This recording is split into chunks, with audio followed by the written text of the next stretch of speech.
and I give the floor now to the representative of Pakistan. Thank you, Madam President. We would like to also join colleagues in thanking Director General Grossi and Under Secretary General 𝗘𝘀𝗰𝗹𝗶𝗲𝗲 for their briefings. Madam President, Pakistan strongly condemns unjustified and illegitimate aggression by Israel against the Islamic Republic of Iran. Pakistan stands in resolute solidarity with the brotherly people of Iran. We offer our sympathies and condolences on the loss of life and damages due to these heinous attacks. The Israeli military strikes violate the sovereignty and territorial integrity of Iran and clearly contravene the UN Charter and fundamental principles of international law. We unequivocally denounce these blatant provocations, which constitute a grave danger and a serious threat to the peace, security, and stability of the entire region and beyond, with serious implications. Iran has the right to self-defense under Article 51 of the UN Charter. Madam President, these attacks follow a dangerous pattern of Israeli irresponsible conduct marked by ongoing military operations in Gaza and repeated cross-border strikes in Syria, Lebanon, and Yemen, demonstrating a consistent and deliberate disregard for international norms. Israel's actions in the Middle East reflect a continuing pattern of unilateral militarism in flagrant violation of Article 2.4 of the UN Charter and represent acts of aggression as defined under General Assembly Resolution 3314 of 1974. Israel's serial breaches of sovereignty normalize impunity, erode the authority of the United Nations, and gravely undermine the international order. Such blatant aggression and contempt for international law has already had devastating consequences.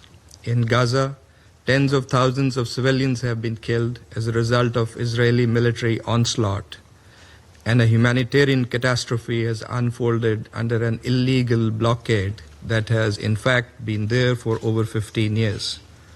In Syria, Yemen, and Lebanon, Israeli airstrikes have repeatedly targeted sovereign territory, undermining regional stability and exacerbating tensions.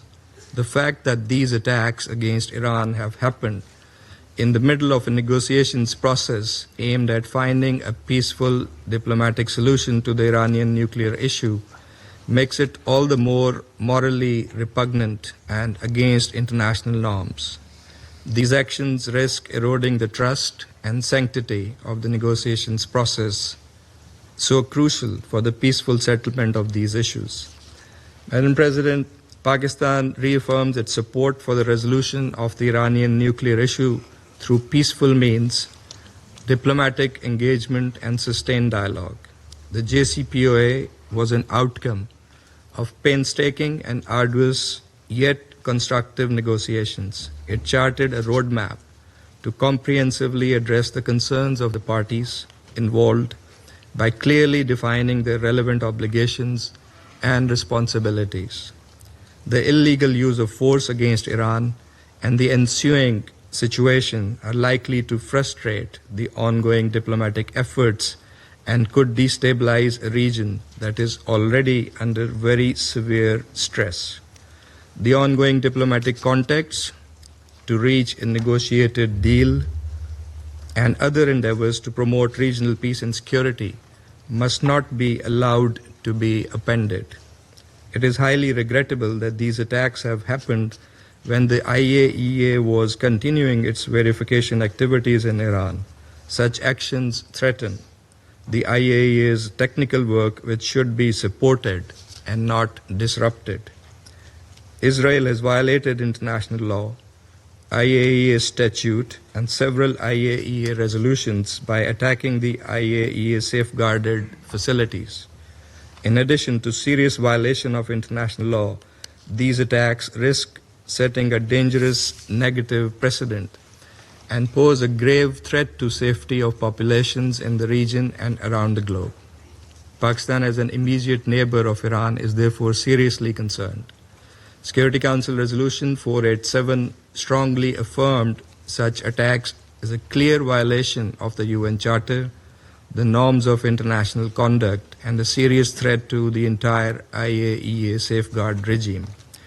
We call on all parties, Madam President, to fulfill their respective obligations and responsibilities and avoid escalation.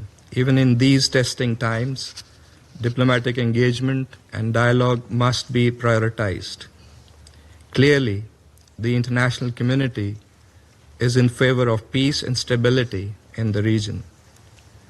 In a few days, next week, the international community, the UN membership, was to come together to express its will to chart the path for the Palestinian state as part of the two-state solution that would usher in the long-awaited, just, and durable peace in the Middle East.